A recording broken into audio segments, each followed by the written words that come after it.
مرتبط وبتفكر تخطب، خاطب وبتفكر تتجوز، يبقى لازم يكون معاك حاجة من التلاتة دول.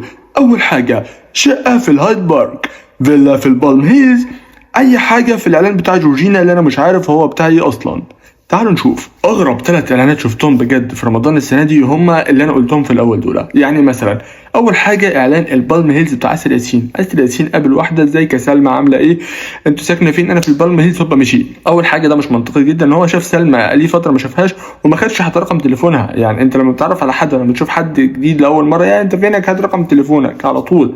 تمام، ده ما خدش رقم تليفونها ولا ان هو هيدور عليها في البالم هيلز. راح بقى البالم هيلز، اول شوت في كافيه كبير جدا جدا، وشاف واحده خلاني سلمى، لكن ما طلعتش سلمى. بعد كده راح بيسال على البوابه، الراجل بتاع الامن قال له طب هي فيلا رقم كام؟ فيلا رقم كام؟ يعني هناك ما فيش شقه، فيلا. يعني انت لو معاك شقه وفرحان بيها، لا يا عم روح، لازم يكون معاك فيلا. بعد كده في شوت كده في الشارع، والشارع مليان ميه وتحس ان هو مطره، يعني اجواء ومناخ اوروبا. بعد كده في شوت تاني تحسه على بحر، فطلع من اجواء ومناخ اوروبا لبحر اللي هو شط اسكندريه، فالنفترض ده اقرب حاجه لاوروبا، فاللي هو انت في البالم هيلز تقريبا ملففك العالم كله في مصر. يقابل واحد يقول له يا عم انت في فبراير ما فيش حد غيرك هنا، فتقريبا هو راح حته غير القاهره. فانا مش فاهم هي البالم هيلز دي مفتحه على العالم كله ولا ايه بالظبط يا عم اسر. وفي اخر الاعلان خالص بيقول لك الدنيا صغيره بس البالم هيلز كبيره. يعني معنى كده ان احنا مش عايشين اصلا، ونكون احنا عايشين كده فالبالم هيلز كده. هنروح امتى بقى احنا الحته دي ولا ايه؟ فانا مش فاهم بصراحه. تاني اعلان بقى هو الهايد بارك، وده حرفيا هيعقدك من فكره الجواز عموما. ليه؟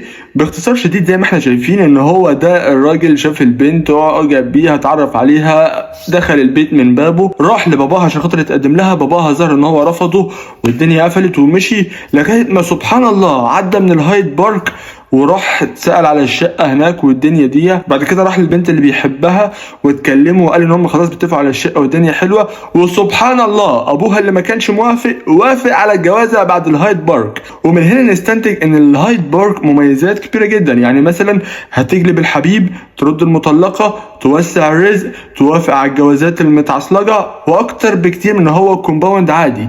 تيجي تسأل بقى هي الشقة بكام، هيقول لك يعني يا فندم تبدأ من 5 6 7 9 10 مليون كده مثلا. طب هستلمها امتى؟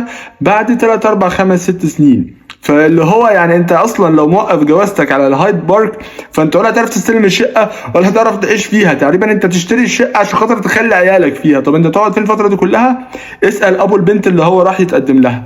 تالت اعلان بقى ده هو المفاجاه، ده البوب بتاع الاعلانات كلها في رمضان السنه دي، لان ده اللي طلع فيه جورجينا. الاعلان كله جورجينا بتتكلم بالانجليزي، في اخر الاعلان خالص في الفويس اوفر بالخليجي.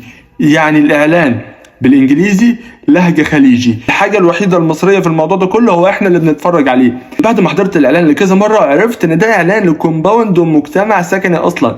بس السؤال هنا هو حضرتك يا صاحب فكره الاعلان يا ماركتيري عالمي، انا مقدر جدا ان انت بتستهدف مش الفئه اللي هي الكلاس اي، لا ده انت بتستهدف الفئه اللي هي كلاس اي بوزيتيف 10 مثلا، اللي هم الناس اللي هم عايشين في الفضاء، اللي هم الويكند بتاعهم بيقضوه في يوروب مثلا، في يخت في ميلانو، في برج ايفل. بس حضرتك ما سالتش نفسك سؤال وقلت هو مين اللي بيتفرج على الاعلان ده اصلا؟ يعني هل تفتكر الناس اللي معاها ملايين دي كلها هتحضر على 10 دقائق مسلسل وساعه الا ربع اعلانات؟ ما هم اكيد مشتركين في البلاتفورمز بتاعت المسلسلات اللي هي بدون اعلانات. انت فاكر الناس دول بيتفرجوا على التلفزيون زينا؟ التلفزيون ده للناس اللي زينا احنا، للغلابه، للفقراء، الناس اللي هي بسيطه جدا بتشغل التلفزيون ما عندهاش مشكله انها تقعد بالساعتين بتحضر حلقه من مسلسل ربع ساعه بس والباقي كله اعلانات. لكن الناس دول ما يعرفوش يعني ايه تلفزيون يا فندم. الناس دول شافوا التلفزيون قبل ما احنا نتولد.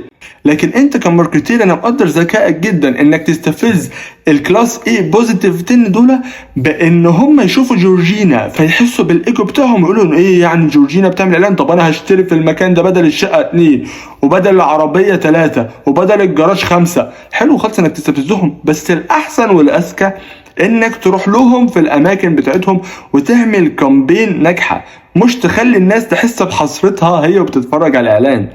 واحنا كمصريين لما نشوف جورجينا على قد ما احنا نفرح ان جورجينا بتعمل اعلان في مصر، على قد ما انا متاكد ان 90% من الناس اللي بتتفرج على الاعلان هي مش فاهمه الاعلان ده بتاع ايه اصلا. فلو محتاج تتعلم ماركتنج كلمني وانا اقول لك على كام تركيه قبلها بدل ما تصرف فلوس على الفاضي. طبعا باستثناء اعلان عمرو دياب اللي هو يا حبيبي وحشتني والكلام ده، ودايما كل سنه بيتكلم عن 2 مرتبطين وبيحبوا بعض وبيتجوزوا في الاخر، او اعلان اورنج اللي هو يسمر يسمراني وجايب احمد عز الابيضاني، فاهم؟ فانا مش فاهم هو في ايه.